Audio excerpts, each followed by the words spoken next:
Box to Box Media Network. Truning. Bersolok X. Apaan sih sampah? Apaan sih lo? Sebelum lu yang marah, gue marah. Suara gue udah kayak dia belum? Box Dia to cukup Box Media gila. Network. Enggak ada lebih ceria suaranya Mas Tio soalnya. Iya. Box to Box Media Network. Suaranya aja ceria, muka lu nggak usah digituin. Tapi emang jadi ikonik banget loh suara dia, si kampret. Yoi. Anjing. Box to Box Media Network. Parah. Gue kan udah berapa hari ini jogging gitu ya. Jogging terus gue punya Spotify kan hampir nggak pernah dipakai gitu loh. Karena si Sesa yang langganan tuh buat paket. Jadi abang dapet gitu ya, gue dapet. Terus si Nai juga dapet gitu kan. Tapi masih ada iklannya gitu. Karena gue juga nggak peduli gitu kan. Jadi baru tadi nih gue jogging dengar suaranya dia. Gue tadi mau nge-tweet tuh lupa aja. Anjing suaranya Tio sob gitu. Parah.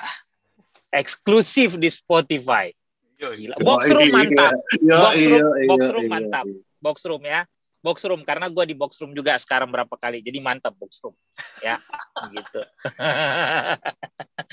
Sekarang hari ini Poros Halang ditemenin oleh Aun Rahman.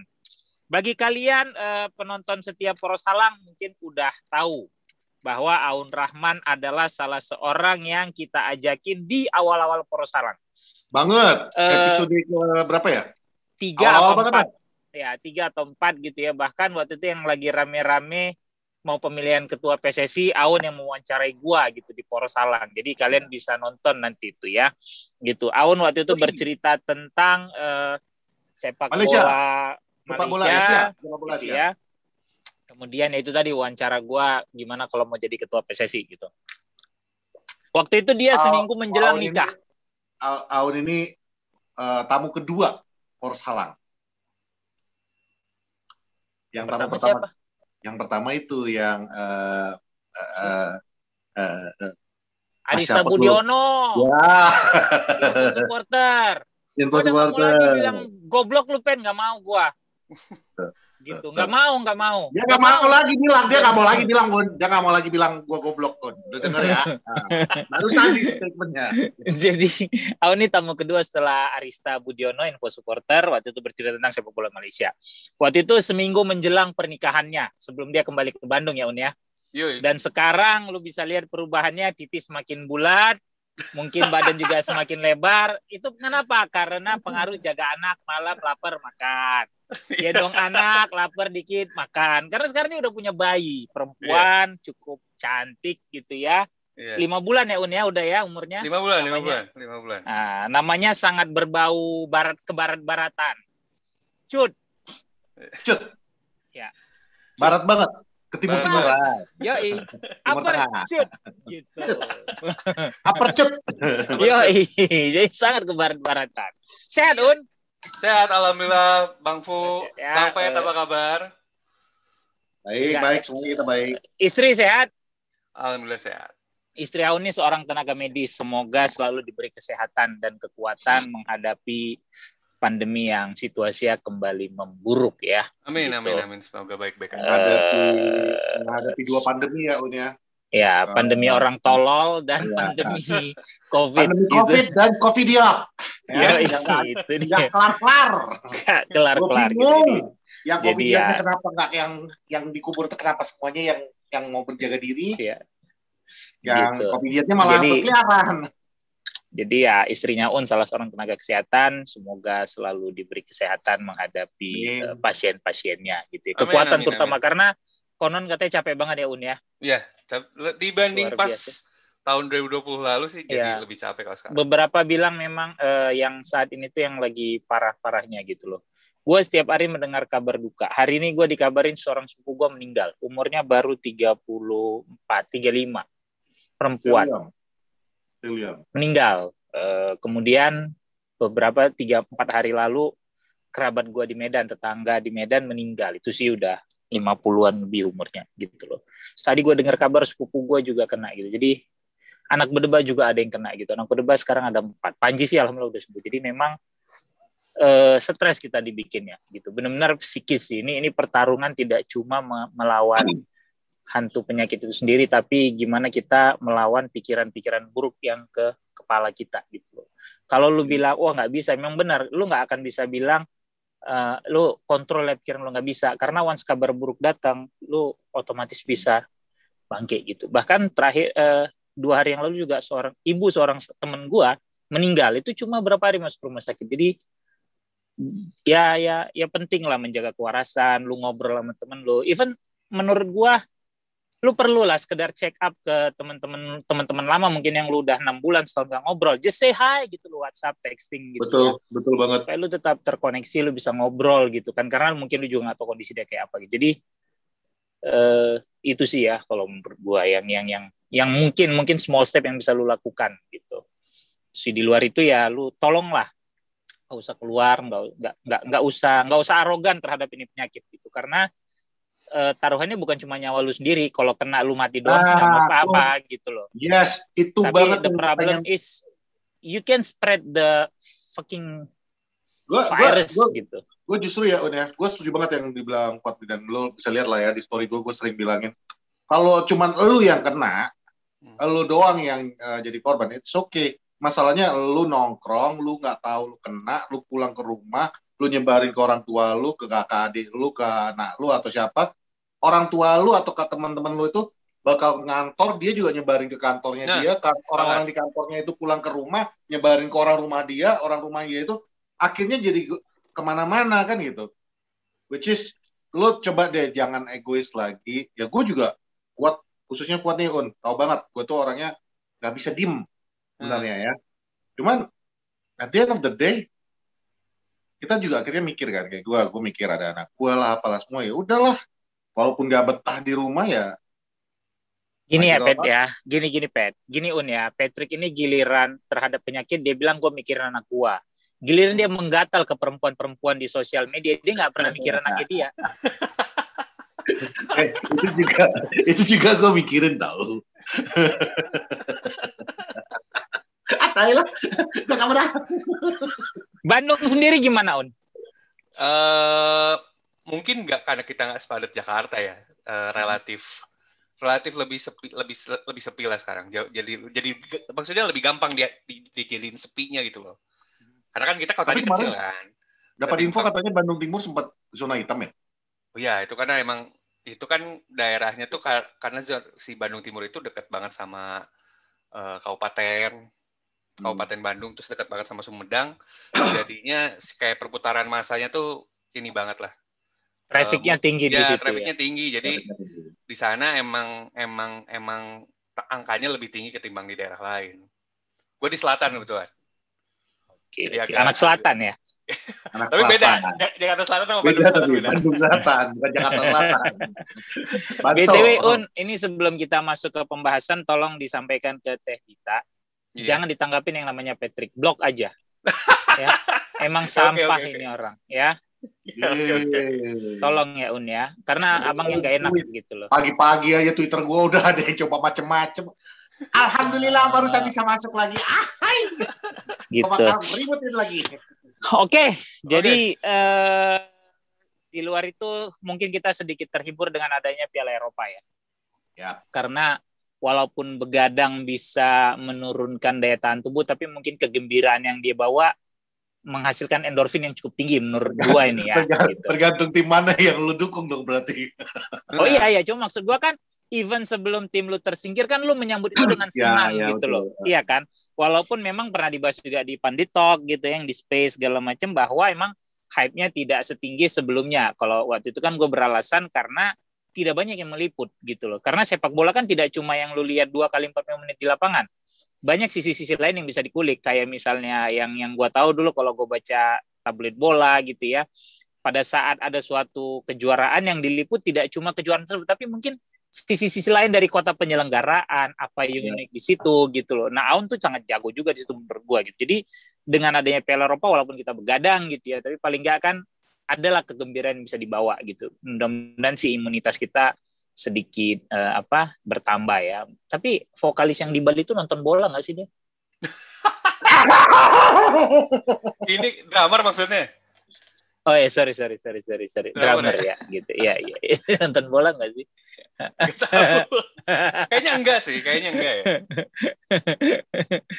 Banyak loh drummer di Bari, bukan apa-apa, jangan usah GR juga ntar, gitu. Iya. Kan? Gitu. Tapi itu mungkin kalau di episode Porsalah kan dulu lu sering bilang kan, naik sepeda itu pakai helm, pakai safety pad kan gitu ya. Dia helmnya dipakai, safety pad nggak dipakai, makanya geger otak kan. Otaknya di lutut. Iya. Ini drummer yang main di band apa itu kan? Ya, yang lu jangan pancing lagi, nanti kan? kejadian kayak episode yang kemarin. Gitu. Lu mancing-mancing dikit, gua keucap.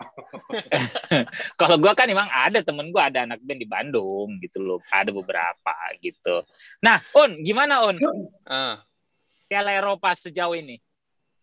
Jadi, gue sepakat sama Bang Fu sebenarnya. Ada yang kurang itu, maksudnya mungkin kurang hype ya, karena yang gue rasain ini beda banget dengan Piala Eropa pertama gue 2004. Euro 2004 tuh Euro pertama gue. Itu dimana gue kayaknya seneng banget nonton itu ya.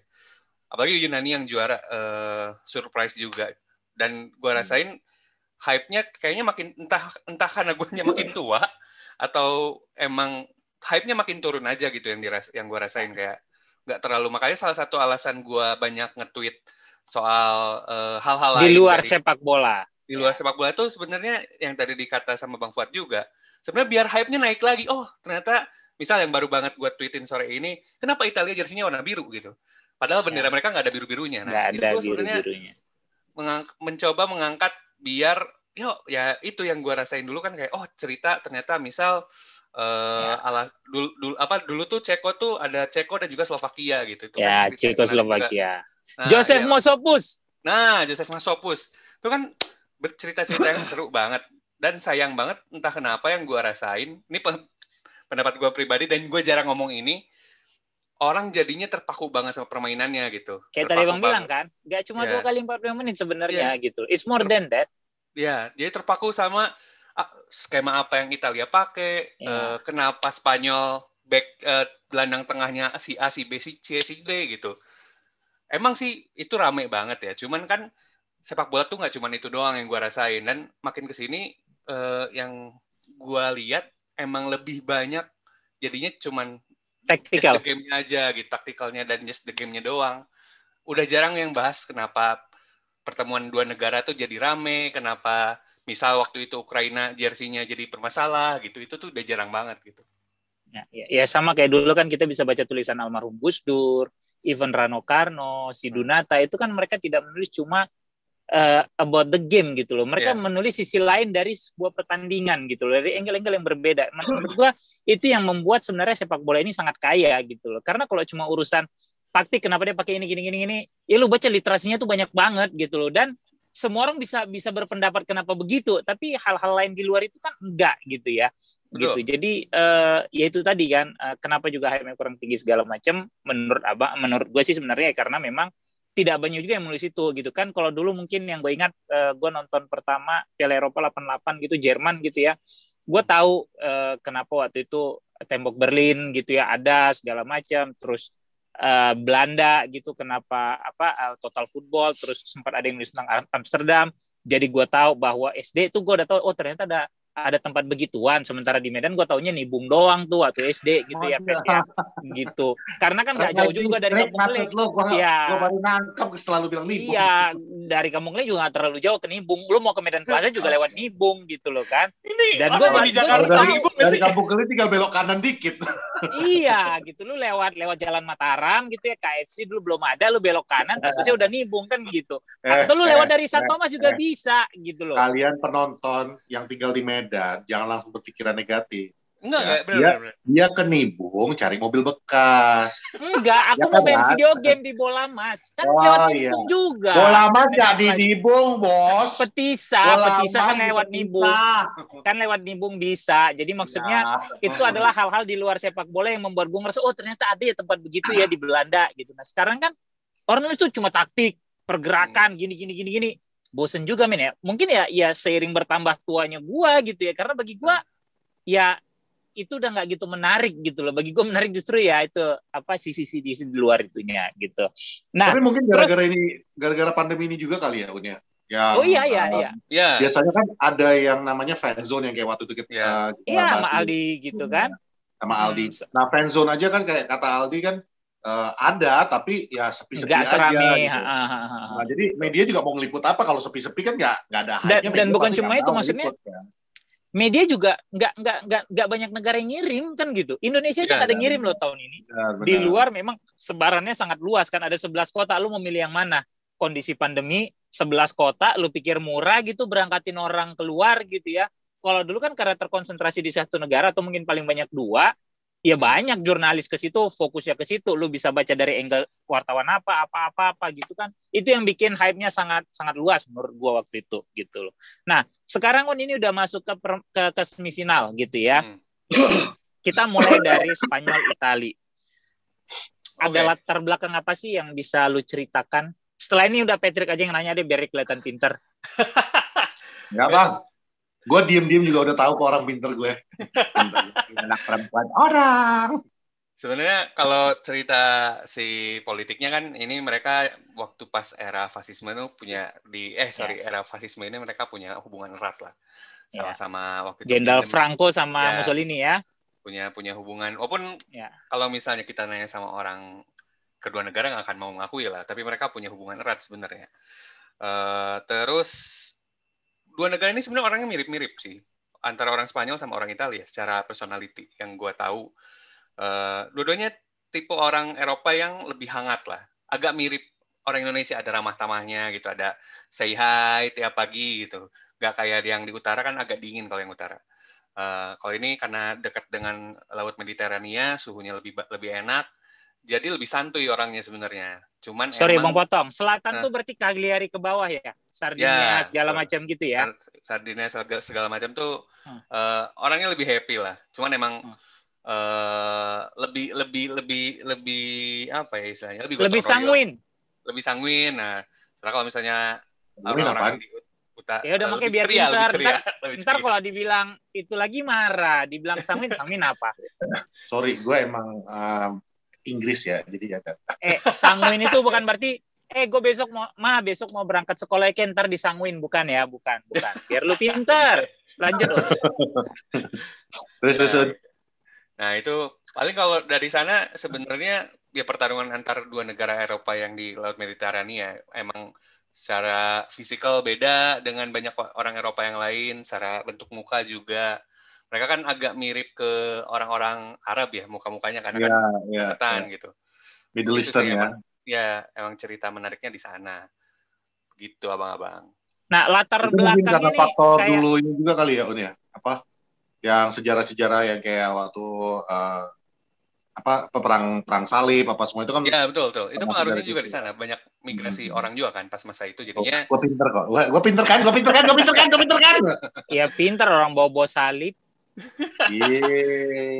Karena banyak perpindahan orang pas masa itu, jadinya keturunan ya kalau misalnya dilihat orang-orang Italia dan orang Spanyol kan cukup punya banyak kemiripan dengan orang di daerah Afrika Utara sama Arab gitu.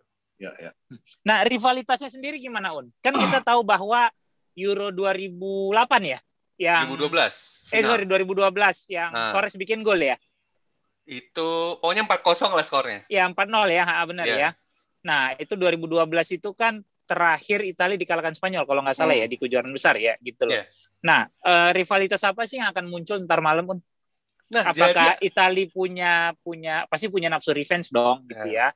Apalagi kan sebenarnya walaupun Italia lebih superior dibandingin Spanyol dalam hal Piala Dunia gitu ya, mereka punya 4 bintang gitu kan. Sementara Spanyol baru punya 1 gitu 2010 ya. Tapi di Eropa Spanyol itu sebelum 2010 udah pernah juara, benar nggak sih? Betul, 2008. Ya, no. Sebelum 2012 sudah pernah juara gitu kan, 2008 dan sebelumnya kan juga udah pernah deh 64 apa berapa ya kok? 60-an juga Spanyol udah pernah juara kan. Jadi di Eropa di kancah Piala Eropa sendiri Spanyol jauh lebih superior dibanding Italia yang cuma baru sekali ya. Nah, seperti apa sih ntar malam menurut Aun? Jadi kan ya teman-teman yang ngedengerin juga udah tahu kalau misalnya waktu pas Euro 2012 itu kan Italia lawan Spanyol di pertandingan pertamanya seri 1-1, tapi di final kayaknya dikalahin banget, kebanting banget lah. dibantai 4-0 di final. Nah, ini sorry, ternyata, kayak Indonesia Malaysia di AFF ya Un. ya kayak gitu. Ya, Akhirnya kemudian ternyata setelah kalah di final Euro 2012 itu, pelatih-pelatih Italia itu atau enggak kultur sepak bola Italia itu jadinya terobsesi banget sama sepak bola Spanyol. Karena bisa ngalahin mereka dengan begitu telak gitu. Akhirnya mereka ngerasa, oh ini emang sepak bola yang lebih baik dibanding sepak bola kita. Nah, akhirnya dibanding Catenaccio. Jadi akhirnya banyak banget pelatih itu sampai belajar sistemnya Spanyol, belajar tiki taka lah. Secara sederhana belajar sistemnya Spanyol, bahkan ngedatengin pelatih dari Spanyol kayak waktu itu Luis Enrique ke Roma, terus juga Rafael Benitez ke Napoli. Rafael ke Napoli, betul. Nah, itu kan akhirnya banyak banget pelatih Spanyol ke Italia. Itu tuh karena si sepak bola Italianya ngerasa mereka kalah banget di Euro 2012. Mereka ngerasa kita harus adopsi gimana caranya mereka main gitu. Nah, itu sebenarnya sempat dikomplain sama Chiellini. Karena ada masa ketika setelah Euro itu, Italia itu, di sepak bola Italia, banyak pelatih tuh pengen pemainnya bisa passing bagus gitu. Maksudnya kayak Spanyol lah gitu. Semua pemain harus bisa passing. High technical ability berarti ya. Nah, Chiellini kesel. Maksudnya kita kan udah punya istilahnya udah punya lu punya kultur sendiri. Nah, udah punya kultur sendiri yang juga jadi kehilangan jati diri ya. Ya, gitu, dia ngerasa ini kita punya kultur sendiri yang sebenarnya bisa dobrak jauh. Nah, akhirnya karena obsesi terhadap Spanyol itu banyak banget pelatih yang terinspirasi buat main passing play, makanya kerasa banget kan Italia berubah banget mainnya termasuk di Euro sekarang. Kayaknya mainnya lebih Spanyol. Bahkan Daniel De Rossi, asistennya Mancini, salah satu asistennya Mancini itu kan dikasih ilmu banget sama Enrique itu waktu Enrique di Roma. Jadi salah satu ilmu yang didapat sama De Rossi dari Enrique adalah gimana caranya mainin bola lebih banyak di tengah. Itu yang kemudian dia masukin ke gelandang-gelandang Italia yang sekarang. Jadi lebih banyak dimainin lah bolanya tuh. Kalau biasanya kan kalau Catenaccio beneran langsung direct ke depan gitu. Nah, long ball.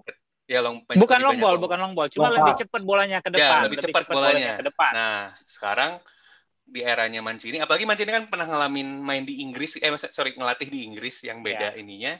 Akhirnya ya sistem main yang Italia yang sekarang ditunjukin yang keren banget kata banyak orang yang lebih asik dilihat itu mau gak mau merupakan dampak ketika mereka kalah 4-0 dari Spanyol di Euro 2012 gitu. Akhirnya makanya mereka bisa bikin tim kayak sekarang yang main passingnya oke, pressingnya bagus tuh dampak dari Euro 2012 gitu.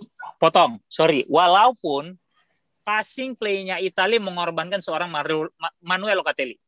Ya. Jelas, karena Verratti lebih jago pegang bola daripada dia.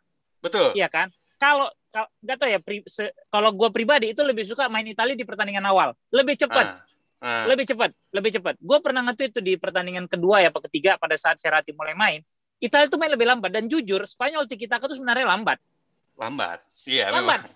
Itu lu muter-muter bola dan gue bukan orang yang ya karena mungkin gue lebih suka Inggris dulu gitu ya, 86 gitu ya. Gue memang terbiasa lebih suka melihat aliran bola itu lebih cepat gitu loh. Walaupun memang kan banyak bilang bahwa kalau lu pegang bola lebih lama, peluang lu untuk bikin gol lebih banyak gitu. Betul. Sebenarnya itu tidak valid. Sebenarnya yang valid adalah seberapa efektif lu menghadapi lawan lu. Ya. Spanyol lawan Swiss, ya lawan Swiss yang dia menang penalti ya. Iya. Sampai menit 25, Swiss itu cuma bikin 40 passing. Menit 45 tidak pasti. Sampai menit 25 yang abang lihat passing komplitnya Swiss cuma 40 berbanding Spanyol tuh udah 100-an lebih gitu ya. Berarti kan dalam 40 menit dalam setiap 1 menit Swiss tuh nggak sampai bikin 2 passing loh yang bisa dipatahkan. Tapi itu juga tidak bikin Spanyol menang gampang loh. Swiss lebih efektif gitu loh. Lu kalah untung aja tuh di adu penalti. Jadi sebenarnya kalau ditanya Italia sekarang, gue sih kurang suka dengan model yang kayak gitu karena bagi gue bisa bikin ngantuk. Karena kayak tadi kata Aud, bolanya banyak dimainin di tengah, diputar sambil memang nunggu pemain lu dapat posisi yang pas untuk kasih killer pass kan gitu. Tapi kalau itu enggak kan, kalau memang lawan lu disiplin segala macam ya akan di situ. Plus problemnya Italia kalau dilihat lagi ya, kalau ditonton lagi tuh sampai kemarin di perempat final, final third pass mereka tuh banyak yang jelek loh, terutama main terakhir lawan Turki. Benar kan? Dan yang kedua, kekalahan dari suatu negara gitu ya, memang bisa membuat suatu negara tersebut menjadi merevolusi atau berevolusi sepak bolanya. Kalau tadi Italia kan pemicunya Spanyol 2010. 2012 Jerman Spanyol 2012 gitu ya. Sementara Jerman di Euro 2004. Euro 2000. Inggris kok nggak berubah-ubah loh. Sering kalah. Euro 2000. Inggris itu orangnya istiqomah, Pet. Istiqomah. Gitu loh. Jerman tuh di 2000 ya, Un ya? Ya, di juru di kunci grup. Sama kayak tadi, sampai nggak salah di FB tuh bikin kurikulum ya. Ya, yang namanya semua klub ya diseragamin segala macamnya, sehingga hasilnya mereka emang petik di 2002. Di luar itu kan pemain-pemain tuanya pada pensiun nih ya waktu 2000 gitu kan, terus. Nah, mungkin Italia menuju ke arah situ kali ya. Ya, kayaknya mereka berusaha untuk seperti itu ya. Maksudnya berusaha sepak bola mereka udah berkembang. Karena kan si Catenaccio ini kan sistem yang udah lama banget gitu loh. Harus ada upgrade, harus ada penyesuaian dengan zamannya gitu. Tapi gue juga sepakat sama Bang, mungkin yang lebih ideal adalah Catenaccio-nya tetap dipertahankan, mereka dikembangin gitu. Jadi Catenaccio-nya nggak hilang. Catenaccio 2.0 gitu ya. Ya gitu. Atau gini sebenarnya, sistem suatu permainan itu juga membutuhkan seorang pemain yang superstar di situ gitu loh. Bisa jadi. Somehow gue masih percaya bahwa Catenaccio masih bisa berjalan gitu ya. Kalau Italia punya back tangguh seperti zaman dulu Maldini, Baresi segala macam, lu nggak usah mundur jauh ke 80-an lah ya gitu kan. 90-an deh kita ingat gitu ya. Sampai mereka juara, mereka punya Cannavaro, Materazzi, masih ada Nesta gitu ya. Kanan kirinya juga hidup gitu kan. Tapi kan Italia sekarang hampir tidak punya bintang, Tidak ada bintang. Ini kalau menurut Abang ya. Ya, benar ya. Tidak ada bintang yang levelnya A.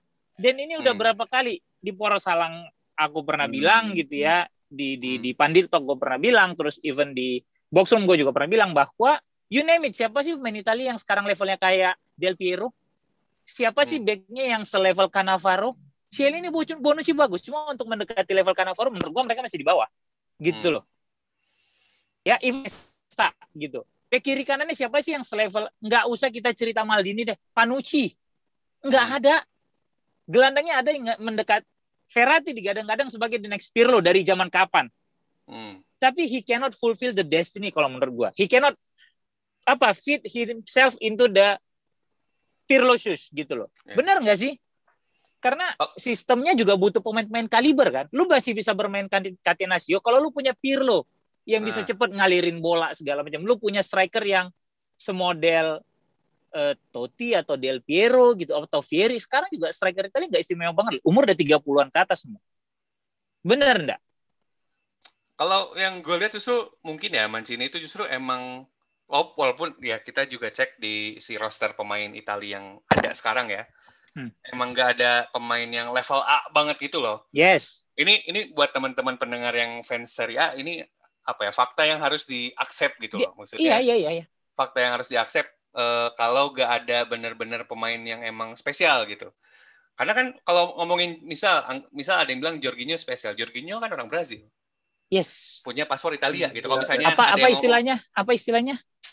Aduh, saya juga lupa jadi. Kok jadi lupa? Pokoknya yang orang Argentina atau apa yang kelahiran mana tapi ini buat Italia gitu. Kok gue lupa istilahnya. Kalau misalnya ada yang ngomong Jorginho bagus, emang bagus tapi kan naturalisasi. Bukan. Ya itulah di bahasa Italinya. Ada bahasa Italinya. Ya, kalau Bonucci dan Chiellini buat gua masih termasuk salah satu back terbaik dunia sekarang ya. Cuman kan bukan paling top gitu loh menurut gua. As I said gitu loh. Bukan paling top gitu. Nggak kayak pas gua ngelihat zamannya Maldini, Cannavaro, Nesta, ya atau Cannavaro gitu. Itu ya back top tuh mereka berdua gitu. Bukan di situ. Kalau Bonucci sama Chiellini gua bilang back bagus dua-duanya. Bagus banget. Tapi kita nggak bisa bilang mereka top of the world gitu. Meskipun Sueni bilang mereka top of the world ya. Cuman kan kalau menurut gua ada secara kaliber, secara ability ada banyak banget back yang lebih oke gitu. Makanya tapi mereka tetap gue bilang gua nggak akan bilang back jelek ya. Karena back bagus Bonucci sama Chiellini dengan prestasi mereka, dengan pengalaman mereka, tapi tetap bukan top kelas gitu loh, bukan top yang paling ujung di atasnya gitu. Iya. Gimana, Pet? Oriundi istilahnya. Oriundi. Baru ingat gua. Oriundi. Gitu. Jadi, Spanyol Italia nanti akan seperti apa, Un? Yang gue lihat sebenarnya mengamini omongannya Jose walaupun gue lagi sebel sama dia. Jose Mourinho. Iya. Dibilang gue lagi agak kurang sering omongannya dia. Dia bilang kan intinya lagi. Dia bilang Italia emang main bagus banget, tapi Spanyol itu udah punya filosofi yang bisa aja bikin Italia kesusahan gitu. Gue sepakat. Italia lagi main bagus banget, tapi kan bagus. Lagi bagus banget. Tapi Spanyol juga punya permainan yang udah kebangun bertahun-tahun, dan seperti gue ceritain tadi, Italia main sekarang aja gara-gara Spanyol gitu. Ya. Bisa berubah tuh. Nah, makanya menurut gue akan ada banyak kesulitan buat Italia. Apalagi kan Spinazzola cedera, dan Spinazzola ini adalah kunci mainnya Italia sebenarnya. Yang bikin serangan Italia bagus itu Spinazzola sebenarnya. Bukan Verratti, bukan Jorginho. Yang bikin kuncinya ada di Spinazzola. Dia yang bikin serangannya Mancini itu jadi lebih bagus karena Spinazzola. Nah, di sisi lain, Spanyol, Sarabia juga cedera. Tapi, gini, kalau Spinazzola di Italia, penggantinya Palmieri yang nggak sebanding. Kalau di Spanyol, Sarabia cedera, penggantinya Dani Olmo yang sama-sama levelnya gitu. Main pertama Olmo bagus loh, cuma nggak lagi aja bikin gol. Olmo tuh bagus, makanya ini menurut gua akan dicecer banget di posisi bek kiri. Bek kirinya Italia tuh bakal dihantemin banget sama Spanyol. Tapi juga di sisi lain bek kirinya Spanyol juga bakal dihantemin juga sama karena Italia. Alba udah terlalu lambat. Kalau dia taruh Chiesa akan gawat di situ. Bisa itu dia, jadi. Maksudnya benar. Dan benar, Spinazzola itu salah satu kunci Mancini adalah Italia itu main selalu dengan 4-3-3 di awal. Yeah, But begitu kick off 5 menit main, itu bisa jadi 3-4-3-5-2, 3-4-3 bisa mereka main. Betul. Karena Spinazzola itu bisa sangat tinggi mainnya di atas gitu loh. Sementara di kanan siapa? Di Lorenzo ya? Ya, Di Lorenzo kemampuan nyerangnya tidak sekuat Spinazzola memang. Jadi untuk ngebalance supaya back mereka lebih aman aja gitu. Iya gitu loh. Karena kalau dilihat Italia bisa dibilang main 3-4-3 dengan ada Spinazzola gitu loh. Gawat sih memang, tapi akan menarik sih memang ngelihat apakah sang murid akhirnya bisa mengalahkan sang guru gitu loh. Betul sekali, betul. Apakah ternyata yang mereka pelajarin selama berarti hampir 10 tahun kan?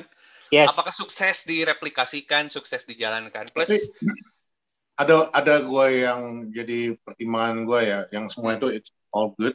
Tapi Spanyol sendiri dalam perjalanannya sampai ke semifinal ini juga bukan sesuatu yang luar biasa kan? Oh ya. Termasuk kemarin pas waktu lawan siapa sih dia ngalahin? Gue lupa. Swiss. Ya, Swiss. Kroasia juga. Ya, itu juga kan menit awal Unai Simon bikin blunder yang sangat lucu itu. Itu sangat lucu sih ya. Itu lucu. Ya, gue nggak nonton pertandingannya, gue nonton replaynya aja, gue sampai bingung kok bisa ya itu bola bisa nggak ketahan kayak gitu tuh, kenapa? Bos, lo nggak usah belagu bos. Gary Neville pernah melakukan hal itu kepada Paul Robinson bos, oke? Tapi lawannya sama bos. Kalau itu jauh bang. Kalau Patrick itu jauh bolanya bang. Enggak, gue tahu ini gue lagi mau counter si Patrick aja. Beda situasinya. Ini masalahnya kan, lu jarak jauh nih, lu bisa lihat. Itu kalau gue tadi misalnya masih di sepak bola terapan ya, yang ada tuh gue pasti langsung masuk ke ruang ganti, keluarin nggak tuh manusia lu. Cuma baik itu outnya. Maksudnya perjalanannya Spanyol sampai ke semifinal ini kan juga nggak mulus-mulus banget kan, bukan something so superior bahkan. Sorry Pet. Perjalanan Spanyol tidak semulus ketika Wika Salim yang di postingan dia tadi. Anjing. Aduh Wika. Yang dia kayak gini postingannya. Ya, anyway, maksud gue tuh kan kalau kayak Spanyol ini kan banyak yang nge-tweet malah, termasuk lu kan Wat, yang bilang Gerard Moreno kenapa sih mainnya kemarin waktu lawan MU nggak mainnya kayak di waktu main sama Spanyol, karena beda banget kan kayak Pau Torres, Gerard Moreno waktu kita lihat di final itu dengan apa yang kita lihat kemarin. Gerard Moreno salah satu sumber kekecewaan terbesar gue di Euro ini. Gue pikir bakal bagus loh dia. Sama, makanya abang kecewa. Gue kecewa banget gitu loh, karena gue pikir ngelihat track record dia semusim terakhir, di mana dia menjadi salah satu penyerang lokal tersubur di La Liga gitu ya. Terus rasio pemanfaatan peluang dia juga tinggi gitu kan. Ditaruh di timnas, penalti aja nggak gol kemarin, anjrit gitu loh. Gue sebel loh. Malah akhirnya Enrique kepaksa pakai Morata kan. Betul. Iya. Jadi kalau misalnya orang nanya kenapa masih mainin Morata, iya, gue juga pernah ngatuin buat lucu-lucuan gitu ya. Sebenarnya karena mungkin ya Enrique ngerasa dari sisi pengalaman ya mau nggak mau gue mengedepankan Morata instead of Moreno gitu loh. Karena ini orang dikasih panggung yang punya kapasitas, dia punya kapasitas bagus, dikasih panggung besar, ternyata lu belum bisa nanggung beban itu gitu loh. Panggung lu malah kan. Iya gitu. Jadi ya mau nggak mau gue percaya sama pemain yang udah teruji dong, yang udah pernah memperkuat timnas lebih lama daripada lu gitu ya. Itu sih menurut gue alasan kenapa Enrique masih memainkan Morata. Toh Morata juga akhirnya dia lebih sering menjadikan Morata sebagai decoy. Iya kan? Berarti Enrique jauh lebih bijaksana daripada Deschamps lah ya. Kalau itu beda cerita. Tapi kalau mau ngejawab pertanyaannya Bang Pet tadi, apa Spanyol nggak mulus? Yang gue lihat di 2 pertandingan pertama itu kan seri mereka nggak bisa ngegolin sekali. Yang gue lihat ini kan ada fenomena sebelum turnamen kan Enrique tuh nggak manggil sama sekali pemain Real Madrid. Yes. Nah, yang gue lihat di 2 pertandingan pertama, Enrique tidak ini ada leadership. Ya, Enrique ini masih berusaha mempertahankan egonya gitu. Gue nggak akan pemainin Madrid sama sekali. Bodoh amat. Berangkat yang penting ini tim yang gue pilih gitu. Padahal lu masih punya 2 slot. Ya, walaupun padahal punya 2 slot. Walaupun ternyata dalam perjalanannya kesusahan lawan Swedia, terus juga pertandingan kedua imbang lagi. Akhirnya dia mungkin cari kunci, ada banyak hal yang dia ubah. Asalnya sempat masang Marco Llorente jadi bek kanan. Betul, bek kanan. Akhirnya Aspi dimainin lagi, terus juga gelandang juga banyak banget dioprek lah istilahnya. Akhirnya baru ketemu tuh di pertandingan ketiga memang. Terakhir ya. Ketemu tim yang pas tuh ini. Formulanya begini. Formulanya gitu. Ini. Ternyata Sarabia tuh lebih baik dimainkan duluan baru Olmo, bukan baru Olmo gitu. Walaupun Olmo bagus mainnya di 2 pertandingan awal ya menurut abang ya gitu loh. Betul. Cuma memang kurang efektif kan gitu. Efektif aja.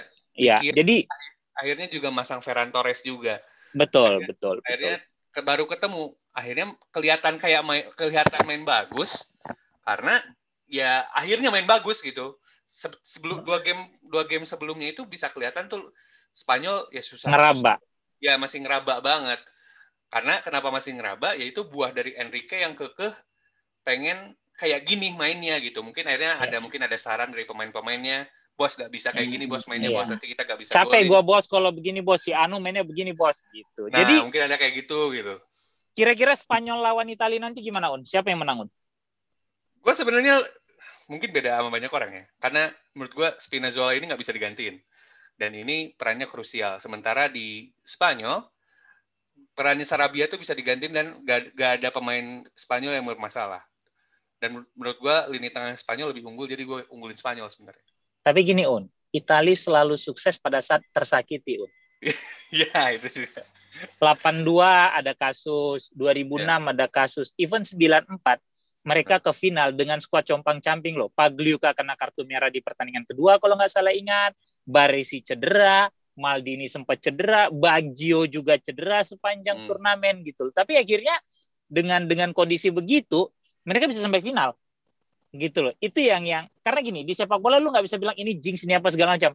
Fakta gitu loh. Itu USA, memang kan? Apa? 94 USA ya? USA. Iya, USA. Iya, nggak usah sok biar kelihatan minta 94 USA kan, itu semua orang tahu gitu loh. Jadi maksudnya karena lu bilang kan Italia tersakiti, gue sampai mikir, emang juara? Enggak, perasaan Brazil deh juara. Baru lu ngomong itu tadi, oh iya. Kan nanti kalau dibilang bego marah. Kan dia bilang tadi di awal episode ini dia tidak mau bilang bego lagi kan ya. Iya gitu. Oke. Jadi itu loh, itu ini bisa it could be a tricky game loh. Karena orang akan ngelihat Spanyol akan bisa lebih superior nih dibanding Italia. Italia kelar nih lini kirinya. Kalau dia masang Bernadesi gimana? Bukan instead of Palmieri, Emerson. Iya. Itu seru. Makanya. Gitu. Nah, bakal tricky game dan gue sepakat sama Bang Fu. Kalau Mancini emang maksudnya dia ya udah kita perang aja lah, nggak usah main aman, masang Bernadesi di situ. Atau bisa dia akan main 3-4-3 benar dengan 3 back. Pakai 3 back sekalian. 3 back dia taruh di kiri misalnya si Di Lorenzo, mungkin dia pindah ke kiri, dia taruh di kanan Chiesa gitu kan. Chiesa tidak asing loh dengan ditaruh sebagai gelandang kiri atau wingback kiri gitu loh. Bisa jadi loh.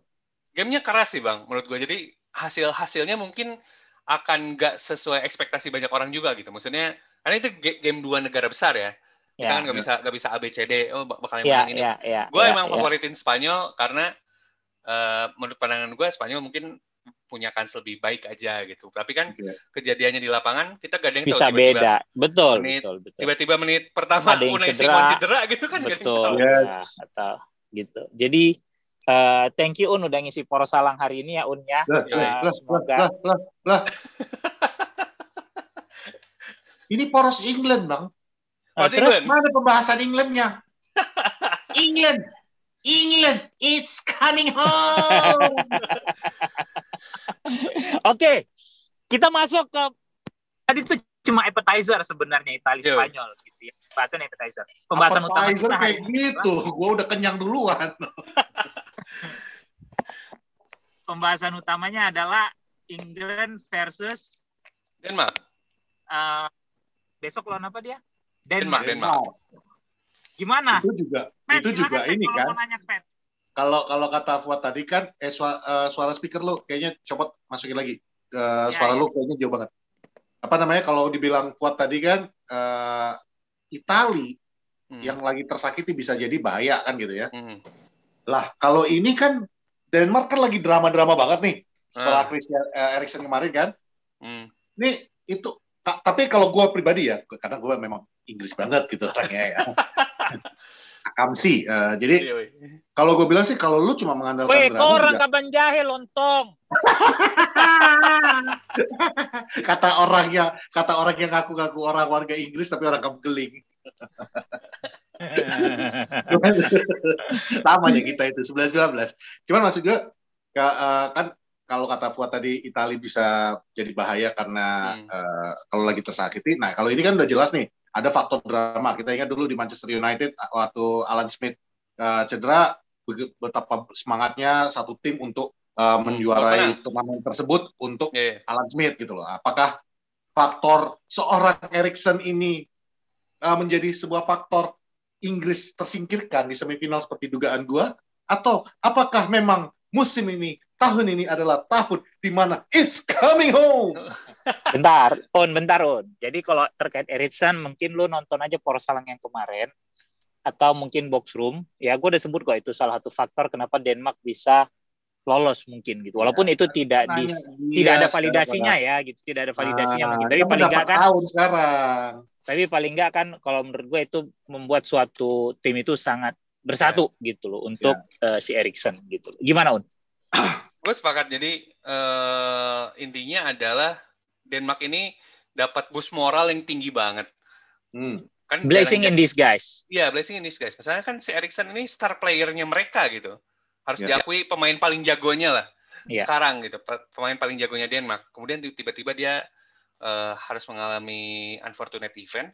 Kemudian akhirnya diganti sama pemain lain. Akhirnya kan waktu yang gue lihat terutama di game terakhir ketika mereka menang gede itu, ya yang gue lihat mereka benar-benar nunjukin, wah ini kita harus maksimalin apa yang kita punya.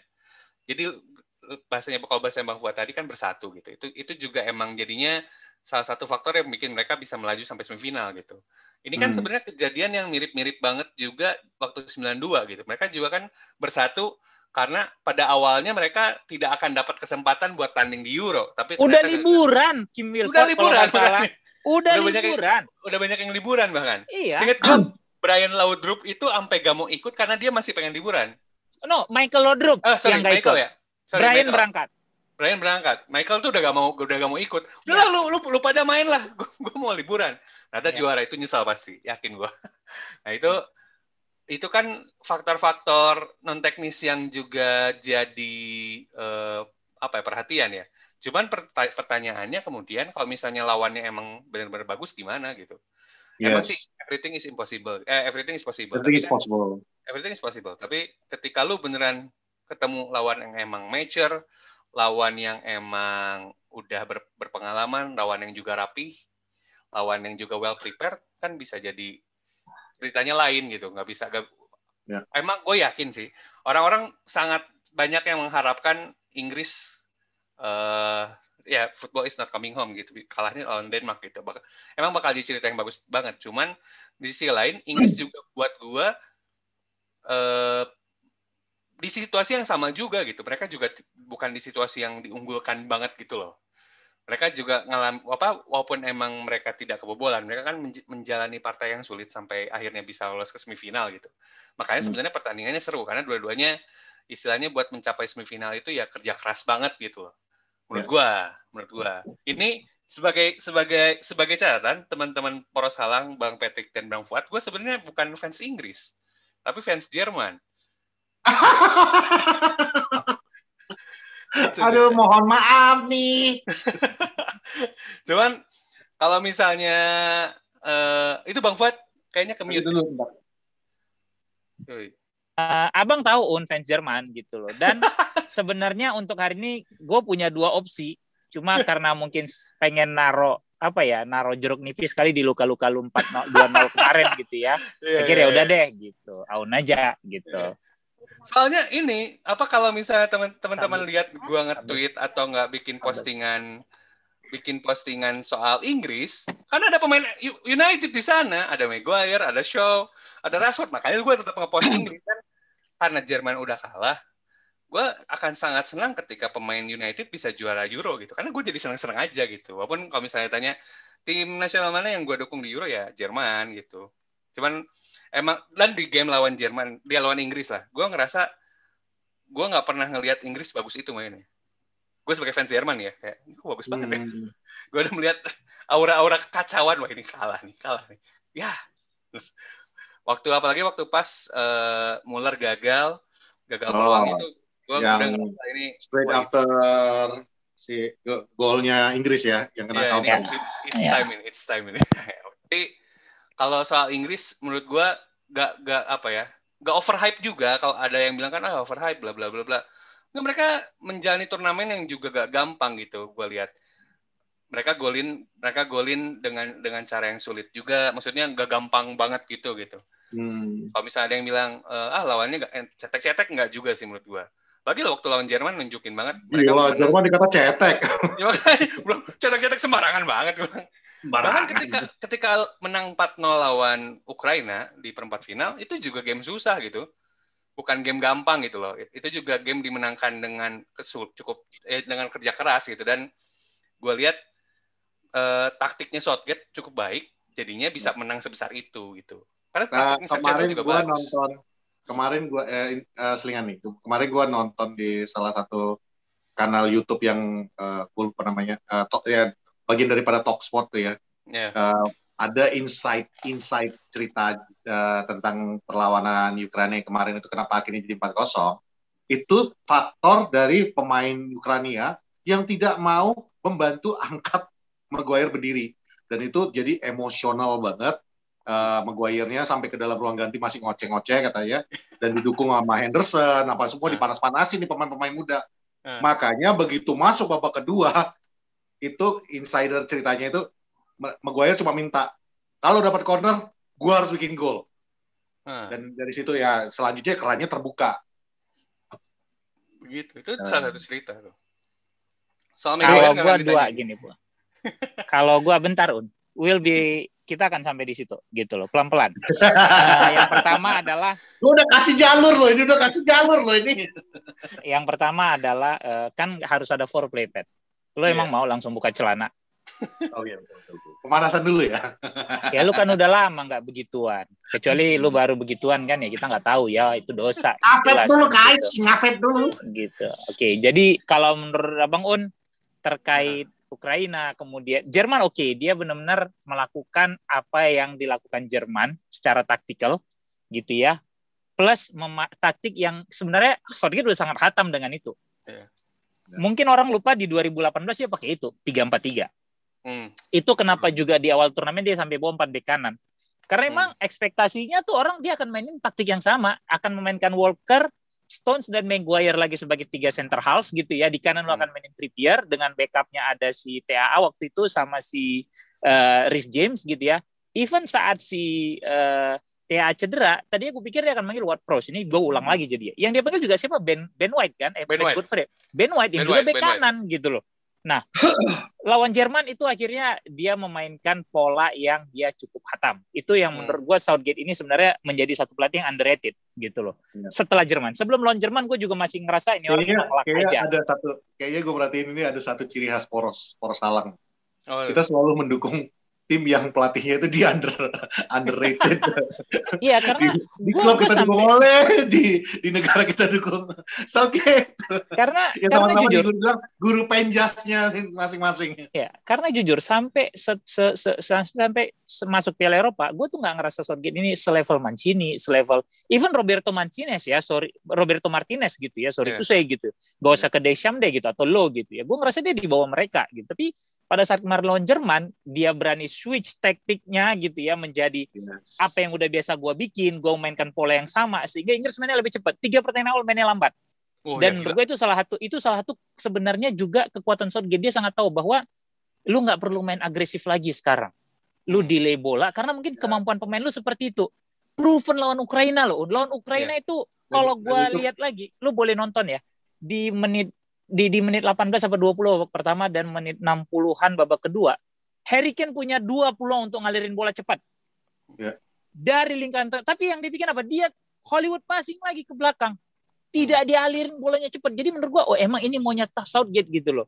Gua nggak mau main agresif cepat segala macam gitu ya, karena mungkin walaupun sekarang tim lu tidak kebobolan gitu ya, yang jago tuh mungkin back lu, mungkin juga belum teruji banget, mungkin belum ketemu lawan seperti Brazil segala macam gitu ya. Tapi mungkin dia juga tahu kemampuan Pickford bukan kayak Donnarumma, bukan kayak mungkin si siapa kipernya Spanyol gitu, atau mungkin Kasper Schmeichel mungkin selevel gitu ya. Menurut gue jadi gue nggak mau, karena kalau kena counter, dan benar si Pickford ngelawak kemarin lawan Ukraina. Itu luck aja gitu loh. Dan balik lagi, gue selalu bilang bahwa di suatu turnamen lu perlu dekat sama Dewi Fortuna. Lu nggak perlu main bagus sepanjang turnamen 6-7 kali kalau lu sampai final gitu ya. Lu cukup main biasa aja, tapi memang efektif dan memang lu gede di situ gitu loh. Gitu. Nah, itu kalau habis pertandingan itu kan Gary Lineker komentar tuh. Ya, dia bilang bahwa ada satu perubahan yang sangat signifikan di Inggris tuh, turnamen yang kali ini. Mereka berubah menjadi tim turnamen. Yang ya itu kayak tadi gue bilang. Kapan untuk nyerang, kapan ya. Lu penting efektif gitu loh. Yang penting lolos. Gitu. Lolos gitu loh. Dan itu satu ya. Jadi Southgate secara taktikal tadi kayak tahun, kalau gue bilang justru dia lebih mau main lambat. Jadi lu nggak usah heran kalau memang Inggris menang lawan Denmark dan Denmark mainnya ngegas. Ceko Denmark salah satu partai terbaik. Gue nge-tweet, kita nonton Inggris tuh jam 11 kalau nggak salah. Denmark tuh jam 11 gitu ya. Denmark main duluan kan. Lu nonton Denmark itu kayak nonton Metallica, gue bilang. Kayak lu dengerin Metallica album pertama nih, Kill Them All, yang main cepet, distorsi segala macam. Lu masuk nih jam 2, lu udah nunggu segala macam. Inggris Ukraina mainnya kayak gimana coba babak pertama? Hah? Ngantuk lu kayak denger lagu Muklas Adi Putra, gue bilang mendayu-dayu. Aduh, lagu ini bikin ngantuk gitu loh. Bener kan? Timeline Twitter gue itu mulai dari Coach Justin. Ini harus ada yang kena kartu merah atau penalti kali ya biar seru. Iya benar kan. Lu bayangkan jomplang banget. Lah gue tinggal tidur gitu aja, ngantuk gue nontonnya. Jomplang. Tapi kan balik lagi, nggak peduli mau selamat apa permainan lu. Yang penting lu bisa manfaatkan peluang. Ya, betul, jadi gol, dan golnya banyak gitu loh. Sebenarnya kan orang bilang indikasi pertandingan bola itu menarik kalau serangan cepat segala macam bla bla bla bla bla bla bla. Ya serangan cepat dangding kalau nggak ada gol juga bosen kan. Ada yang bilang pertandingan bola menarik kalau golnya banyak. Ya, Inggris menarik dong. 4 gol loh di satu pertandingan. Cuma once lu ngelihat pertandingan secara keseluruhan, anjir, ngantuk banget gitu loh. Iya kan? Jadi secara permainan menurut gue sih itu Southgate sangat ngerti ini. Dia mau mainin tim Inggris seperti apa. Terus baru sekarang kita ke pertahanan. Lu harus kasih kredit kepada siapapun yang dipasang di belakang. Credit where credit is due. Is due. Iya kan? one statement yang gue akan angkat di sini. Ini balik lagi, gue bukain pintu nih. Ada salah seorang defender mengatakan, orang lupa, orang menganggap remeh terhadap pertahanan timnas. Tapi saya yakinkan kalian bahwa timnas Inggris ini memiliki salah satu pertahanan terbaik di dunia yang disebut oleh seorang kapten Manchester United. Namanya Bang Aun? Jacob Harry Maguire. Slaphead. Gue nah gini, waktu pas di game itu kan gue bilang dia Sheffield Baresi ya. Masalah gini abang-abang, orang-orang itu ketika bikin meme nggak tahu konteksnya gitu. Kalau gue sebenarnya yang penting bikin jadi udah gitu. Terus ada engagement gitu loh. Nah, kalau gue tuh kadang justru ketika gue bikin meme itu emang disesuaikan dengan apa yang terjadi di exact moment gitu. Gue nggak akan melebih-lebihkan karena di hari itu emang Maguire bagus banget. Gimana dia defense, gimana dia ikut nyemangatin teman-temannya gitu. Terus cerita yang soal Luke Shaw juga kan ada ceritanya juga gitu. Gimana dia demanding more buat Luke Shaw gitu. Makanya gue rasa give me the ball gitu kasarnya. Dia wah banget lah. Dan kalau misalnya ada yang bilang, tapi catatan defensive action-nya Maguire biasa aja, lebih bagus pemain lain di Euro ini gitu. Misalnya intercept-nya nggak seberapa, bloknya ya wajar, dia kan dilindungin sama Calvin Phillips sama Declan Rice. Betul. Jadi dia pekerjaan defense-nya nggak terlalu banyak gitu. Itu sama kayak Pickford. Sorry gue potong. Pickford juga sedikit nerima tembakan. Kenapa? Karena di depan lu udah ada 3 back. Nah, itu dia, gue sepakat. Karena ini teman-teman, kalau misalnya Pickford nerima tembakan itu situasi yang bahaya banget. Betul. Karena tangannya pendek. Betul. Kalau ditembak ke tiang jauh itu Pickford udahan. Plus dia kadang sering banget bikin blunder gitu. Nah, itu dia makanya Southgate itu berupaya agar Pickford ini minim banget lah gimana caranya serangan itu nggak ada yang sampai berakhir ketembakan gitu. Kalaupun ketembakan yang mungkin Pickford tuh bisa block. Bisa gitu. save. Bisa save. Kalau itu alasan kenapa Inggris defense-nya harus bagus, dan gue sepakat sama Bang Fu. Karena gue biasa nontonin Jerman ya, yang kadang-kadang kalau udah semifinal itu mainnya nggak asik pasti. Semifinal tuh udah gak enak ditonton.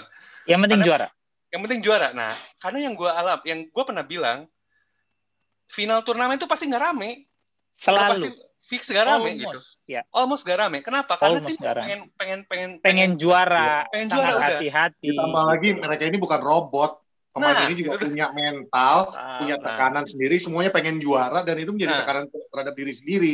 Makanya biasanya kan jadi kayak kaku banget pertandingan di final tuh. Hati-hati banget. Anti klimaks biasanya final. Itu yang terjadi mungkin nanti di game Inggris lawan Denmark. Mungkin nggak akan kayak jadi gimana banget pertandingannya. Makanya kalau misalnya teman-teman mau nonton, lebih baik nonton yang Italia dan Spanyol sebenarnya. Kalau mau nyari hiburan ya. Kalau misalnya mau nyari hiburan nih sebagai penonton netral, pengen nonton nih, kayaknya Italia Spanyol tuh lebih enak. Karena gue mengindikasikan kayaknya Inggris lawan Denmark ini bakal jadi hard game gitu loh, bakal jadi perang taktikal. Itu udah pasti sih. Bakal jadi perang yang kayak mungkin agak mirip kayak waktu pas babak pertama Ukraina lawan Inggris. Duel banget gitu. Makanya jadi mungkin secara gol, secara pertandingan agak capek aja gitu ditontonnya gitu, agak ngantuk mungkin. Makanya kalau misalnya mau cari hiburan. Tapi gue agak jadi khawatir nih kalau lu bilang ini jadi pertandingan yang keras, yang membuat ngantuk, alot lah istilahnya ya. Iya, alot. Gue agak khawatir nih kalau sampai 0-0 atau 1 sama perpanjangan waktu dan nyampe ke titik penalti. Gue serahkan ke Aun. Ya, gue serahkan ke Aun kalau itu. Silakan jawab Un, gimana Inggris bisa mengenyahkan antu penalti Un? Karena itu gue sepakat sama yang lu tulis. Karena kalau gue ngerasa Inggris penendang penaltinya kayaknya jauh lebih bagus kalau sekarang. Dan udah bisa mengenyahkan hantu penalti semenjak mereka menang lawan Kolombia di 2018. Dan lawan Kolombia udah bisa. Dan apa yang terjadi di turnamen apa yang terjadi pertandingan setelahnya kan mereka bisa menguasai diri mereka sendiri. Itu yang gue lihat di tim Inggris sekarang tuh mereka bisa menguasai diri mereka sendirinya itu loh, yang itu yang penting. Karena yang nggak gue lihat dari Golden Generation itu mereka kayaknya terlalu sama tekanan terlalu ini banget gitu. Kalau tim yang sekarang kayaknya lebih lebih sadar. Oh iya, gue tuh di lapangan tuh harus main gitu. Ini menarik nih Un. Kemarin di wawancara yang diwawancara oleh Gary Lineker juga nih yang wawancara. Dia mewawancara Steven Gerrard, Frank Lampard, dan Rio Ferdinand. Ya. Ditanyakan lah tentang golden generation-nya Inggris ini kan. What happened? Mereka tuh kualitas mereka tuh jauh di atas kualitas tim yang ada sekarang ini. Bahkan dikatakan ya, golden generation itu gara-gara ya memang kualitas mereka tuh hampir bisa dikatakan di atas rata-rata yang generasi-generasi timnas Inggris yang pernah ada kan. Betul, star player. Tapi mereka justru generasi ini adalah generasi yang tidak menjuarai apapun untuk Inggris. Satu turnamen pun tidak dimenangkan oleh mereka. Rio dengan jujur mengatakan salah satu faktor yang banyak faktor yang bermain dalam sebuah masa mereka bermain sebagai satu tim. Tapi salah satu faktor yang paling besar, Rio jujur banget dan disetujui oleh Lampard dan Gerrard pada akhirnya, adalah mereka itu sudah terlalu kuat citra dirinya terhadap nama klub daripada nama timnas gitu ya. Jadi ketika Rio mengatakan ketika mereka lagi duduk berdua di ruang makan misalnya, dulu itu Eriksen sempat mengubah sistem di mana dulu tuh ada meja pemain MU, meja pemain Liverpool, meja pemain tim yang lain. Karena yang dua ini yang dulu yang paling banyak kan. Lalu digabung sama Eriksen menjadi satu meja besar. Tapi ya dengan candaan, Lampard bilang itu juga nggak efektif sih, karena pemain-pemain MU pada ujungnya ngambil ke pojokan semua. Rio ikut ketawa. Cuman Rio mengatakan salah satu kenapa mereka gagal adalah yaitu mereka udah terlalu kuat membela tim-tim Premier League-nya mereka, sehingga mereka bahkan ketika di lapangan pun Gerrard mengatakan ya gue datang hanya untuk bermain karena gue dipanggil, sebuah kewajiban gue datang ya whatever the result ya udah. I play for myself, dan kalau misalnya gue bisa passing bola, ya passing bola. Kalau bisa gue ngambil kesempatan, gue nggak akan melihat formasi. Formasi itu bukan sesuatu yang ada di otak mereka.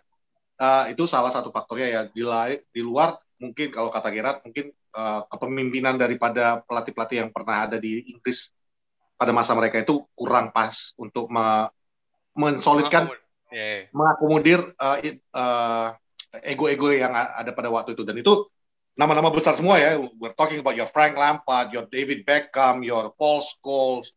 Nggak ada nama kecil lah di dalam timnas itu waktu itu.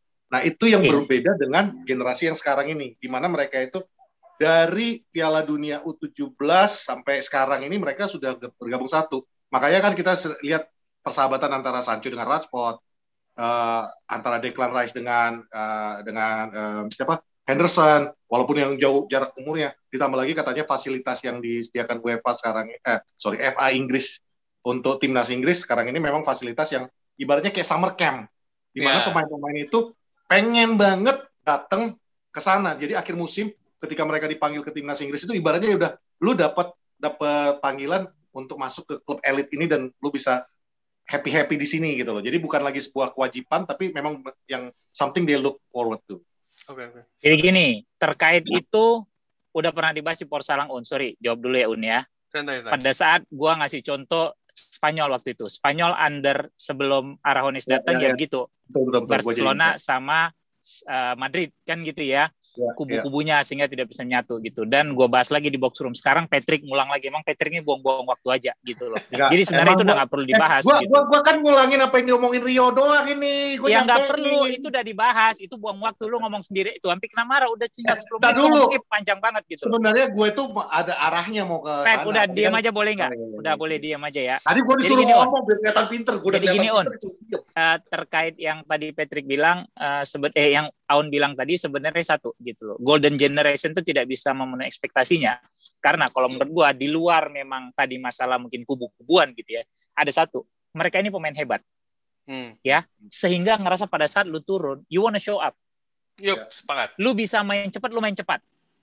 Lu main agresif, lu mencoba menghibur orang segalanya karena lu punya nama besar di pundak lu. You are Steven Gerrard, you are Frank Lampard, you are David Beckham, you are Rooney, segala macam gitu loh. Sehingga mereka menafikan bahwa dalam suatu permainan, lu penting untuk mengatur tempo, penting untuk menyimpan kemampuan lu untuk babak yang lain yang lebih penting gitu loh. Inggris sekarang kayak tadi Bang bilang kan, bahwa lu nggak perlu main cepat, lu ya kayak lawan Jerman, lu ngeredam dulu, lawan Ukraina gitu kayak tadi ketahuan misalnya lawan Denmark akan jadi satu partai yang alot gitu ya, karena mungkin kalau lihat Denmark main terakhir lawan Ceko, itu Denmark main kencang, sangat berani gitu ya. Lu ketemu Inggris, gue yakin Inggris akan main lambat lagi. Itu akan jadi antitesis jadinya, gitu loh. Iya, betul. Benar nggak? Sepakat nggak? Sepakat. Sementara Denmark juga pengen main aman juga karena tahu Inggris bisa bahaya gitu. Kalau si pelatih Denmark ngebaca nggak bisa, kalau gue main cepat Inggris main kayak kemarin, gue kelar. Iya. Gitu loh. Betul. Sempat Denmark mainnya lambat, ya lu siap-siap aja ngantuk lagi. Itu dia. Bakal adu fullback juga di si Mehle, Joachim Mehle-nya Denmark nih favorit gue sepanjang turnamen. Itu bagus banget. Sayangnya MU udah punya Luke Shaw, jadi no problem. Makanya dua back kiri favorit, Spinazzola sama dia. Wah itu dia Mehle ini keren banget mainnya. Dia makanya gue rasa ini akan jadi pertarungan yang keras banget dan juga kuat banget. Dan kalau boleh gue sampaikan suatu take, gue justru yang gue takutkan justru Harry Kane sebenarnya. Cuman karena gini, di pikiran gue ketika lu punya kapten, idealnya adalah kapten yang di level klub pun udah biasa juara. Betul. Sehingga lu tahu gimana memotivasi teman-teman lo. Nah, itu Bang maksud gue. Yang justru gue sebenarnya dari awal turnamen pengen ngomong itu, tapi ternyata Inggris jauh banget kan melajunya. Menurut gue ketika lu punya kapten, idealnya adalah yang ngerti, gue harus membawa tim gue sampai jauh, ABCD, udah ngerasain gelar juara dan lain-lain. Tapi kan ternyata Inggris kaptennya Harry Kane yang bahkan lucunya dibanding pemain-pemain terutama yang tim Big Four atas lah, Big Five, Big Six, Big apalah terserah gitu ya. Terserah, cuman dia kan yang belum pernah punya gelar juara. Rashford punya. Maguire Maguire karena baru datang. Belum. Dengan Leicester. Oh iya, dengan Leicester. Sama Leicester juara. Nah, makanya maksud gue Harry Kane ini nggak tahu rasanya taste of champion itu. Makanya itu yang sebenarnya jujur gue takutkan karena akan ada waktu di mana lo bakal butuh kapten lo. Tapi di satu sisi Inggris punya Maguire, Inggris punya Henderson itu akan membantu banget juga. Jadi okelah si Kane kapten gitu. Tapi mungkin leader sebenarnya bukan dia. Kalau gue lihat ya sebenarnya itu not too much of a problem. Kalau pertandingan lawan Ukraina kemarin ada salah satu yang menarik in shotnya yang gue lihat ya. Ketika line up itu berdiri sebelah-sebelahan itu kan Harry Kane, Maguire dan Grealish ya. Which is menjadi kapten di tim mereka masing-masing, respective club. Ditambah lagi ada lagi Jordan Henderson yang ibaratnya kalau menurut gua leadership-nya itu mungkin Kane juga bukan tipikal yang ego. Kita bisa lihat itu di dokumentasi yang ada Harry Kane, khususnya yang kemarin Jose Mourinho itu ya dokumentasi Jose. Kita bisa lihat banget bahwa Harry Kane ini bukan tipikal yang walaupun gue pakai band captain, lu harus dengerin omongan gue, bukan tipikal yang kayak gitu. Jadi for me, it's kind of okay, karena lu tetap masih bisa sharing dengan beberapa kapten yang memang ada di dalam timnas itu. That team is a leader, kan gitu. Percaya apa enggak? Harry Kane akan cetak gol lawan Denmark dan mungkin akan jadi top skor kalau sampai ke final. Kok gue ya? Bisa jadi. Bisa jadi, karena Christian Eriksen tuh pernah bilang, kaki kanannya Harry Kane aja harganya 200 juta. Kaki kanannya doang ya. Gitu. Kaki kanannya doang. Yes. Gitu. Terakhir nih Harry Maguire yang lagi jadi fenomena nih di sosial media. What do you think about him? Ini gini, orang tuh yang balik lagi soal meme.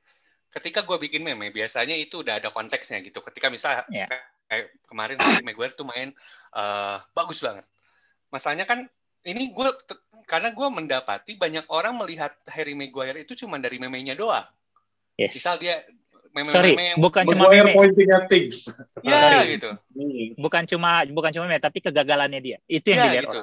Cuman kegagalannya dia. Masalahnya yang jarang orang lihat adalah gimana dia bisa konsisten sepanjang tahun. Betul. Gimana dia selalu jadi pilihan utamanya di klub gitu. Terus gimana terus dia salah satu alasan menurut gue ya. Kalau Maguire ada di final Europa League, MU itu pasti juara menurut gue. Karena dia ada jadi gagal. Terus juga alasan kenapa Inggris cukup kesulitan di 2 game pertama karena gak ada Maguire juga menurut gue. Karena Tyrone Mings bagus, gue suka juga sama bagus. Tapi, kaki kirinya oke. Tapi masalahnya dia bukan Maguire. Itu yang mungkin bikin Inggris jadinya lebih banyak fokus di defense karena nggak ada Maguire, jadi lebih udah kita defense dulu aja gitu. Plus transisinya agak lambat karena Tyrone Mings bukan seorang ball playing defender, it's a different. Correct sekali. Makanya yang sering terjadi adalah orang-orang mengoreksi Maguire ketika di waktu jeleknya. Ibaratnya udah baik 10 kali, ketika salah sekali langsung dihantemin orang. Yang gue rasa Maguire tuh demikian. Itu juga terjadi sama Lindelof juga di Betul. United. United. Orang ngehantemin Lindelof ketika dia main jelek gitu. Kita lihat di Swedia justru yang bagus, bikin Swedia bagus dia juga gitu. Ya. Itu juga terjadi dengan Pogba sih. Oh jelas. Nggak udah pet.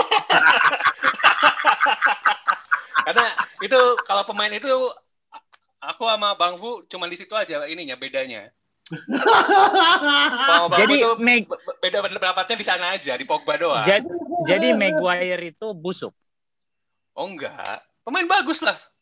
Kalau misalnya dia busuk nggak akan dihargain, nggak akan jadi back termahal dunia gitu menurut gua. Ya, walaupun itu mungkin ada orang bilang Maguire.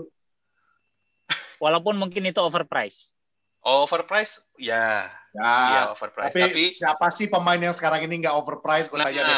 Ini kan ibarat kalau mau beli rumah, abang-abang. Misal kita mau beli rumah di Pondok Indah, sebenarnya harganya nggak segitu, tapi karena di Pondok Indah, jadi harus jadi mahal. Itu analogi yang sangat bagus. Iya. Di Pondok harus Indah segitu. Betul. Karena kalau lu benar-benar mau lihatnya secara fair, lu lihat dong luas tanahnya berapa, itu dia. Berapa, kan gitu ya. Iya. Tapi karena dia ini rumahnya di Pondok Indah ya harus dibayar segitu. Itu dia.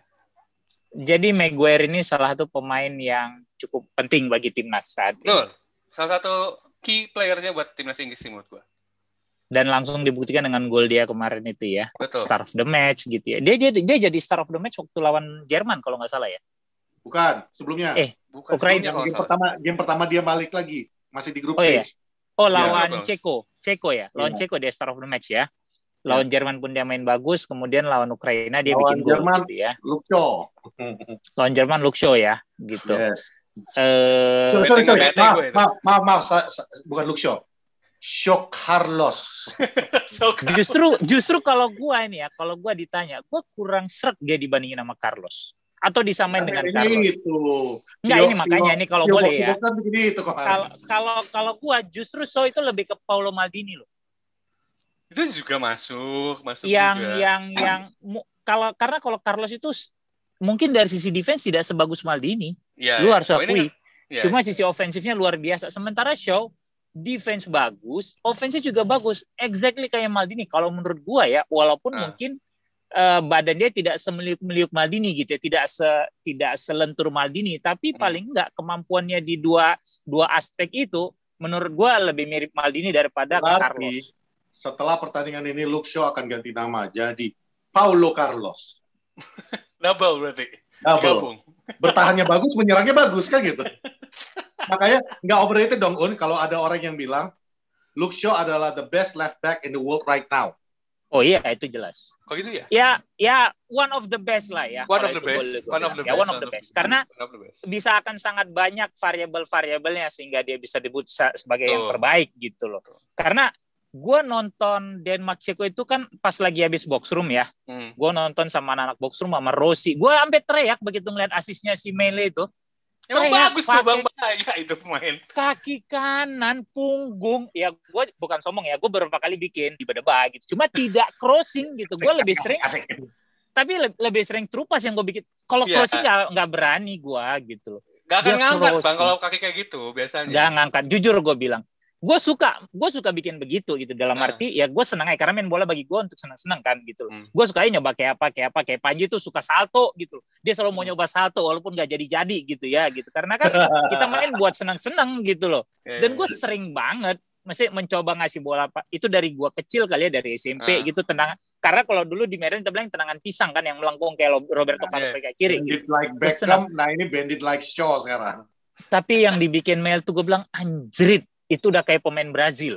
Asli. Iya, udah kayak pemain Brazil. Trivela itu. Gue teriak. Anjir, bagus banget passingnya Ros. Gue bilang sama Rossi, passingnya gue bilang. Gila. Jadi gimana nih Inggris-Jerman? Inggris-Denmark. Inggris-Jerman. Udah kalah Jerman. Jerman udah menang. Gue masih football is coming home sih kayaknya. Kalau gue coming home ya. Walaupun tipis ya. Tapi itu tadi. Sepakat kali ya. It could be a boring game ya mungkin ya. Yeah, it could be boring game. It could be boring game. Gue jujur ya. Mau namanya boring game, it's fine. Yang penting jangan sampai ke penalti aja. Ya. Lo masih takut lawan penalti? Lu takut sama penalti? Lu masih takut sama penalti? Udah trauma gue sama penalti, sama kayak hubungan-hubungan sama pernikahan nggak trauma? Gue jadi diam. Jadi closing. Statement closing dari Inggris Denmark ataupun mungkin Maguire apa biar kita tutup Poros Salang hari ini. Nggak ada kalau misalnya. Jangan ditutup lah. Baru ditutup. mau 2 tahun udah mau ditutup. Nggak, ya kalau misalnya emang punya sebuah penilaian, idealnya inilah komprehensif lah gitu. Jangan satu side gitu kalau mau bikin penilaian sesuatu. Jadinya nggak jadi prematur ininya pendapatnya gitu. Ini ngomongin apa nih? Tahu. Tapi ya kalau gue optimis football is coming home sih. Football is coming home. Berarti Inggris yang lolos nih ya ke final. Inggris, ya. Yep. Ketemu dengan Spanyol di final berarti ya kalau menurut versinya Aun ya. Spanyol Inggris di final. Kalau gue kayaknya Italia-Spanyol tuh rame sih. Mas Nugroho denger ini mencak-mencak dia. Kayaknya Italia-Spanyol rame tapi. Italia-Spanyol pasti lebih rame. Ya, kalau gue masih dari awal kan gue prediksi Italia sama Inggris. Karena dari awal juga gue selalu bilang bahwa nggak bisa. Italia itu darling of the tournament. Under Mancini, sistem baru, dan proven sampai saat ini ya. Gitu loh. Jadi mungkin Italia akan menang lawan Spanyol dan ya lawannya Inggris sepertinya. Finalnya Spanyol Denmark. Enggak sih. Berat kalau gitu. Gitu. Oh, terakhir kan beberapa juga banyak ini bilang Inggris diuntungkan dengan lebih sering bermain di Wembley, bahkan semifinal final akan bermain di Wembley. Menurut Aun gimana? Ini salah satu faktor keuntungan sih untuk Inggris ya. Ya mungkin karena sudah written in the stars, football is coming home, makanya banyak. There you go. Okay. Kalau jawaban Aun adalah bahasa lu ketika apa? Universe conspire. Ya, universe sudah conspire, ya, you can't do nothing about it, kan gitu. Ya sudah, semesta sudah menuliskan. It's coming home, it's coming home. Kalau Abang Un, itu sih pernyataan orang-orang yang udah ngerasa sebel aja ngeliat Inggris sejauh ini gitu ya, dan peluangnya juara. Karena kalian lupa, zaman dulu Euro itu cuma dimainin di 1 negara atau 2 negara. Betul. Itu nggak ada yang bilang tuh lu diuntungkan lu jadi tuan rumah gitu. Nggak Terus ada. Waktu Portugal sampai final diuntungkan kan ya tuan rumahnya mereka sama Yunani. Iya makanya. Belanda sama Belgia. Swiss ya. Belanda Belgia 2000 juga nggak ada yang sampai final gitu loh. Makanya. Iya kan? Yang 2016 di Prancis kalau nggak salah kan? Ya, itu juga bukan Prancis yang juara gitu. Jadi itu sih cuma statement orang yang udah sebel aja, sebel ngelihat bahwa Inggris punya peluang besar untuk juara, sama kayak orang sebel sama Ole gitu, sama United gitu loh, ngelihat betapa berbahayanya tim ini under Ole, bener dong. Karena kan terkadang ketakutan lu itu menstimulus hal-hal yang di luar nalar jadinya. Iya, berarti ya. Iya kan, gitu. Ya. Itu sih. Jadi terima kasih Aun udah nongol di Poros Salang hari ini. Terima kasih Bang Pet. Sekali lagi sampaikan salam hormat sama istri. Semoga sehat-sehat terus. Amin. Sehat-sehat juga bayinya, Aun juga gitu ya. Waktu itu kan gue udah mention di story ya, Un ya. Welcome to fatherhood. Tapi ini langsung. Welcome to the club, my friend. Tuh, itu sama terakhir kan Abang tahu Aun sering WhatsApp nama Teh Dita. Tolong sampein di blog aja yang namanya Patrick. Ya. For the sake bilangin nama Teh Dita. Bilangin nama for Teh Dita. the sake of her mental illness. Ya. Bang Patrick itu orangnya baik gitu ya. For the sake of her mental illness. Thank you Aun. Thank you Para Terima Salang. kasih admin semuanya. Stay safe, stay sane. Semoga kedepannya tidak banyak lagi kabar buruk yang menghampiri kita. Oke. Terima kasih semua. Assalamualaikum. Gue Fuad. Gue Patrick. Gue Aun. Dadah. Bye-bye. Box to Box Media Network.